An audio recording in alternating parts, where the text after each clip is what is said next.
Hello friends, good evening. जैसा कि मैंने पिछले वीडियो में अभी बताया था कि आपके लिए लेकर आएंगे गुलाम वंश, तुगलक वंश, लोधी वंश, ऐसे करके सभी वंश का एमसीक्यू तो लेकर आ गए हैं। पहला वंश गुलाम वंश से रिलेटेड कम से कम 30-40 एमसीक्यू होगा। तो चलिए देर न करते हुए पहले प्रश्न पे चलते हैं। पहला प्रश्न है, गुलाम वंश की स्थापना किसने की थी? तो गुलाम वंश की स्थापना की थी Qutubuddin Aibak. Option number C इसका सही हो जाएगा। कुतुबुद्दीन ऐबक ने गुलाम वंश की स्थापना की थी। मोहम्मद गोरी का विश्वास पात्र गुलाम था। 1206 में स्वतंत्र सुल्तान बना। लाचीन सुल्तान के नाम से फेमस हुआ था। कुतुब मीनार का निर्माण किसने प्रारंभ किया? तो कुतुब मीनार का निर्माण प्रारंभ किया था कुतुबुद्दीन ऐबक ने और इसे पूरा किया था इल्तुतमिश ने। ख्वाजा कुतुबुद्दीन बख्तियार काकी के सम्मान में बनवाया। मीनार की पहली मंजिल बनवाई। स्थापत्य कला का प्रारंभिक नमूना देखने को मिलता है कुतुब मीनार। गुलाम वंश की राजधानी कहाँ थी? तो गुलाम वंश की राजधानी थी दिल्ली। दिल्ली गुलाम वंश की राजधानी थी। दिल्ली को प्रशासनिक केंद्र बनाया गया। इल्तुतमिश ने इसे संगठित रूप से बसाया। यहीं से सुल्तानत का संचालन शुरू हो गया। गुलाम वंश का सबसे प्रभावशाली शासक कौन था? तो गुलाम वंश का सबसे प्रभावशाली शासक थे इल्तुतमिश। इल्तुतमिश जो है वह गुलाम वंश का सबसे प्रभावशाली शासक था। प्रशासनिक ढांचे की मजबूत नींव रखी। सिक्का प्रणाली शुरू किया। टंका और जिटल खलीफा से मान्यता प्राप्त की। अगले क्वेश्चन पे आते हैं। दिल्ली सुल्तानत को वैधता किस खलीफा से मिली थी? बगदाद के खलीफा, काबुल के खलीफा, मक्का के शासक या इस्तांबुल के खलीफा? तो ये मिला था उनको बगदाद के खलीफा। ऑप्शन नंबर इसका ए सही हो जाएगा, बगदाद के खलीफा। इल्तुतमिश ने वैधता के लिए पत्र भेजा। खलीफा ने उपाधियां और वस्त्र भेजे।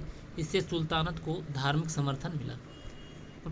छठवां प्रश्न है, पहली मुस्लिम महिला शासक कौन थी? तो पहली मुस्लिम महिला शासक थी Razia Sultan. Option number B इसका सही हो जाएगा। रजिया सुल्तान जो है वह इल्तुतमिश की बेटी थी। 1236 से 1240 तक शासन किया। पुरुष वेश में शासन का संचालन करती थी। अगले प्रश्न पे आते हैं।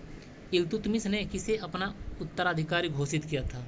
तो उन्होंने रजिया को अपना उत्तराधिकारी घोषित किया था इल्तुतमिश ने। अपने योग्य संतान के रूप में चुना था। दरबारियों ने विरोध किया, फिर भी शासन संभाला। शासन के समय कई विद्रोहों का सामना किया। किसने? रजिया सुल्तान ने। बलबन ने किस सिद्धांत को अपनाया था? तो बलबन ने शाही गरिमा सिद्धांत को अपनाया था। शाही गरिमा, ऑप्शन नंबर बी इसका सही हो जाएगा। स्वयं को ईश्वर का प्रतिनिधि बताया।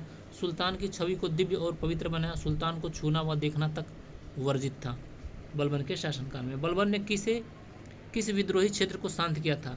मंगोल, राजपूत, मेवाती या फिर दोबाब? तो सही आंसर हो जाएगा दोआब को। दोआब क्षेत्र डकैत और विद्रोहियों से त्रस्त था। बलबन ने कठोर दमन नीति अपनाई। जंगल कटवाकर गांव बसवाए। बलबन का सबसे प्रमुख मंत्री कौन था? तो बलबन का सबसे प्रमुख मंत्री थे निजामुल मुल्क महर। ऑप्शन नंबर डी इसका सही हो जाएगा। निजामुल मुल्क महर जो है बलबन का सबसे प्रमुख मंत्री थे। बलबन के प्रशासनिक निर्णयों में सलाहकार था। चहलगानी के दमन में सहयोग किया। दरबार में उच्च पद प्राप्त था। 11वें प्रश्न पर चलते हैं। बलबन के किस पुत्र की मृत्यु मंगोलों से युद्ध के समय हुई थी? युद्ध में हो गई थी। तो नसीरुद्दीन जो है बलबन के पुत्र था, जिसका मंगोलों से युद्ध में उसकी मृत्यु हो गई थी। 1285 में मंगोलों से लड़ते हुए वीरगति को प्राप्त हो गए थे। बलबन ने उसे योग्य उत्तराधिकारी माना था। इस घटना से बलबन मानसिक रूप से टूट गया था। चहलगानी किसे कहा जाता है? चहलगानी किसे कहा जाता है? तो 40 तुर्क सरदारों को चहलगानी के नाम से जाना जाता था। इल्तुतमिश द्वारा गठित शक्तिशाली गुट था। सत्ता में हस्तक्षेप करने लगे थे। बलबन ने इसे समाप्त कर दिया। किस सुल्तान के काल में मंगोल भारत पर सबसे अधिक आक्रमण हुए? तो बलबन के शासनकाल में मंगोल भारत पर सबसे अधिक आक्रामक हुए थे। मंगोलों ने कई बार भारत पर आक्रमण किया। बलबन ने सीमा सुरक्षा को सुदृढ़ किया। युद्ध में अपने पुत्र को खोया। रजिया सुल्तान की हत्या कहाँ हुई थी? तो रजिया सुल्तान की हत्या हो गई थी कैथल में। ऑप्शन नंबर डी इसका सही हो जाएगा। शासनकाल में विद्रोह हुआ। कैथल के पास युद्ध में मारी गई। उसके पति अल्तुनिया भी मारे गए थे। रजिया सुल्तान। किसने न्याय का कठोर शासन लागू किया था? तो ये लागू किया था बलबन ने। बलबन ने न्याय का कठोर शासन लागू किया था। जब तक जंगल में शेर और बकरे साथ न रहे तब तक न्याय अधूरा है, उनका बलबन का कहना था। भ्रष्ट अधिकारियों को दंडित किया। कठोर कानून व्यवस्था लागू किया था। किस मुगल वंश शासक ने दीवाने अर्ज विभाग की स्थापना की थी? तो दीवाने ए अर्ज विभाग की स्थापना की थी बलबन ने। ऑप्शन नंबर ए इसका सही हो जाएगा, बलबन ने दीवाने अर्ज विभाग की स्थापना की थी। अगले प्रश्न पे आते हैं। अगला प्रश्न है, किस शासक को लाचीन सुल्तान कहा जाता था? लाचीन सुल्तान, तो कुतुबुद्दीन ऐबक को लाचीन सुल्तान के नाम से जाना जाता था। लाचीन का अर्थ है दयालु। घोड़े से गिरने से मृत्यु हो गई। दरियादिल और दानशील शासक के रूप में प्रसिद्ध था इल्तुतमिश। किस शासक ने इक्तादारी प्रणाली को व्यवस्थित किया? इक्तादारी, बलबन, कुतुबुद्दीन ऐबक, इल्तुतमिश या फिर बहराम? तो इल्तुतमिश ने, ऑप्शन नंबर सी इसका सही हो जाएगा, इल्तुतमिश ने किया। अधिकारियों को भू राजस्व के बदले भूमि दी जाती थी। इससे सेना और शासन संचालन में मदद मिली। बाद में यह व्यवस्था दिल्ली सुल्तानत की रीढ़ बनी। किस गुलाम शासक को खलीफा से अमीर उल मोमिनीन की उपाधि मिली थी? तो ये मिली थी इल्तुतमिश को। ऑप्शन नंबर बी इसका सही हो जाएगा, इल्तुतमिश को अमीर उल मोमिनीन की उपाधि मिली थी। बगदाद के खलीफा से यह उपाधि प्राप्त हुई थी। इससे सुल्तानत को वैधता मिली। धार्मिक और राजनीतिक सशक्तिकरण मजबूत हुआ। बलबन ने न्यायिक मामलों के लिए कौन सा मुख्य सिद्धांत अपनाया था? तो बलबन ने न्यायिक मामलों के लिए न्याय की कठोरता, ऑप्शन नंबर सी, न्याय की कठोरता सिद्धांत को अपनाया था। अपराधियों को कड़ी सजा दी जाती थी। अनुशासन को सर्वोपरि माना गया। प्रशासन में भय और अनुशासन का माहौल बनाया। किस सुल्तान ने दरबार में सिजदा और पैबोस प्रथा शुरू की थी? सिजदा और पैबोस प्रथा शुरू की थी बलबन ने। सिजदा मतलब जमीन पर झुककर अभिवादन करना और पैबोस मतलब सुल्तान के पैरों को चूमना। इससे सुल्तान की गरिमा और ईश्वर की तुल्यता का प्रचार हुआ। किस शासक को नायकों का रक्षक कहा जाता था? नायकों का रक्षक कुतुबुद्दीन ऐबक को। कुतुबुद्दीन ऐबक को नायकों का रक्षक कहा जाता था। अगले प्रश्न पे आते हैं। बलबन के बाद सुल्तान कौन बना? तो बलबन के बाद सुल्तान बना कैकुबाद। कैकुबाद को बलबन के बाद सुल्तान बनाया गया। बलबन का पोता था। कमज़ोर और विलासी शासक था। उसके शासन में दिल्ली सुल्तानत कमज़ोर हो गई। गुलाम वंश का अंतिम शासक कौन था? तो गुलाम वंश का अंतिम शासक था कैकुबाद। कैकुबाद जो है वह गुलाम वंश का अंतिम शासक था। 1290 तक शासन किया। उसकी हत्या खिलजी सरदार जलालुद्दीन ने की। इसके साथ ही खिलजी वंश का प्रारंभ हो गया था। गुलाम वंश के कितने शासक हुए? तो गुलाम वंश के कुल 9 शासक हुए। पहला कुतुबुद्दीन ऐबक 1206, अंतिम कैकुबाद 1290। कुल 84 वर्षों तक शासन चला था गुलाम वंश का।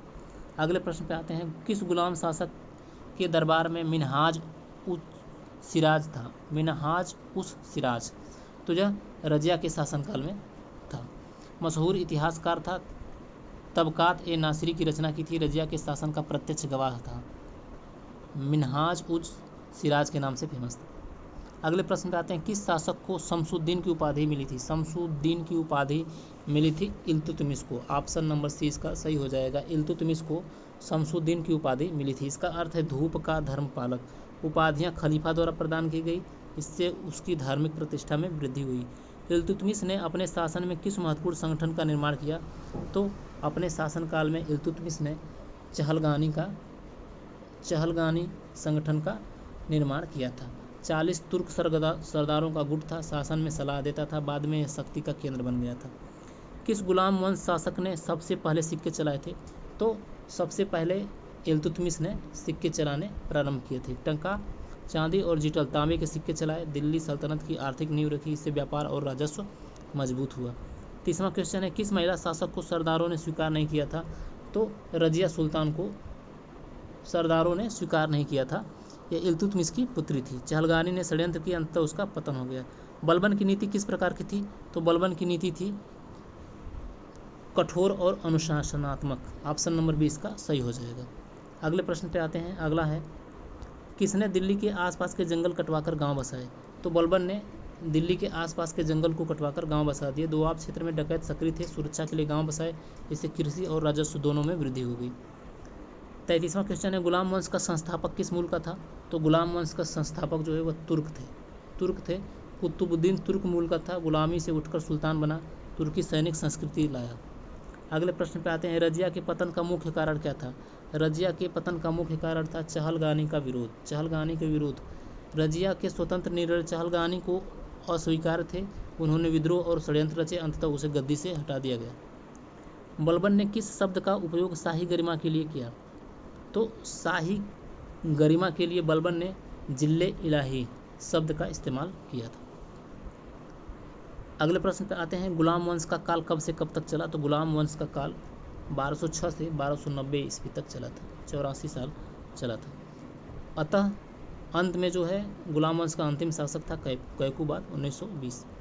कुल 84 वर्षों का शासनकाल था। अगले प्रश्न पे आते हैं, किस शासक के समय मंगोल आक्रमण सबसे भयावह हुआ था? तो बलबन के समय मंगोल आक्रमण सबसे भयावह हुआ था। मंगोलों ने पंजाब तक घुसपैठ की। बलबन ने सुरक्षा किले बनाए। पुत्र नासिरुद्दीन इस संघर्ष में मारा गया था। अगला क्वेश्चन है, गुलाम वंश की अवधि में सबसे लंबा शासन किसका था? तो गुलाम वंश में सबसे लंबा शासक था इल्तुतमिश का। ऑप्शन नंबर सी सही हो जाएगा। इल्तुतमिश ने 1211 से 1236 ईस्वी तक लगभग 25 साल शासन किया। प्रशासन, मुद्रा, सेना और वैधता में ठोस योगदान दिया। किसने सबसे पहले दिल्ली को राजधानी बनाया? तो दिल्ली को सबसे पहले राजधानी बनाया था इल्तुतमिश ने। ऑप्शन नंबर बी इसका सही हो जाएगा। ऐबक की राजधानी लाहौर थी। इल्तुतमिश ने दिल्ली को प्रशासनिक केंद्र बनाया, यहीं से सल्तनत फैलने लगी थी। 40वां क्वेश्चन है, किस शासन में गुलाम वंश का अंत हुआ? बलबन, कैकुबाद, इल्तुतमिश, नासिरुद्दीन। तो कैकुबाद के शासनकाल में जो है गुलाम वंश का अंत हो गया। कमज़ोर और असक्षम शासक था। 1290 में जलालुद्दीन खिलजी ने उसकी हत्या कर सत्ता को हथियार दिए थे। इसी के साथ खिलजी वंश का शुरुआत हो गया। तो ये थे गुलाम वंश से रिलेटेड 40 MCQ जो एग्ज़ाम में आपको देखने को मिलेंगे। वीडियो कैसा लगा? अच्छा लगा तो लाइक करें, कमेंट करें और चैनल को जरूर से जरूर सब्सक्राइब करें, क्योंकि अगला भी खिलजी वंश, तुगलक वंश, सैयद वंश लेकर ऐसे ही वीडियो को हम आगे लेकर आएंगे। तो चैनल को जरूर से जरूर सब्सक्राइब कर दें ताकि आप कम समय में फास्ट रिवीजन कर सकें। धन्यवाद।